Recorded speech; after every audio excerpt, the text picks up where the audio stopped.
Bes, uuwi ako ng Legazpi today para sa birthday ni Papa. Nandito ako ngayon sa Naya Terminal 3 at bumili ako ng Conti's Cake. Medyo kinakabahan ako kasi sabi nila, mga 2 hours lang pwedeng di matunaw, kaya sana kayanin niya hanggang Albay. Flight ko ngayon ay Cebu Pacific 5 J327. First time ko rin umupo sa pinakaunahang upuan ng eroplano. Seat A1, window seat pa, kaya perfect para sa mga tanawin. Smooth ang takeoff at ang ganda ng view ng Metro Manila mula sa taas. Kita ang mga mataas na gusali, tapos makikita mo rin ang Taguig at BGC, sunod naman ang Binangonan, Rizal, at syempre, yung windmills ng Pilila. Mga 45 minuto lang ang biyahe mula Manila, papuntang Daraga. Pagdating namin sa bandang Camarines Sur, ramdam mo nang nasa Bicol region ka na ilang sandali pa, nakita ko na ang Pio Duran, Albay at ang Buhawi Hills.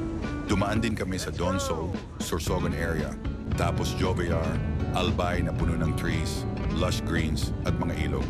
Hindi ko agad nakita si Mayon dahil natatakpan siya ng clouds, pero bigla siyang sumilip. Nakita ko yung tip niya, saglit. Pag-approach namin, nandito na kami sa Del Rosario, Camalig, Albay landing time, nasa Bicol International Airport. Smooth landing at syempre, may grand view pa ng Mayon Volcano. Totoo talaga, BIA is the most scenic gateway in the Philippines. Welcome to Bicol. Sana hindi natunaw ang Conti's Cake pag-uwi ko sa Legazpi, ang aking tahanan. Thank you for watching.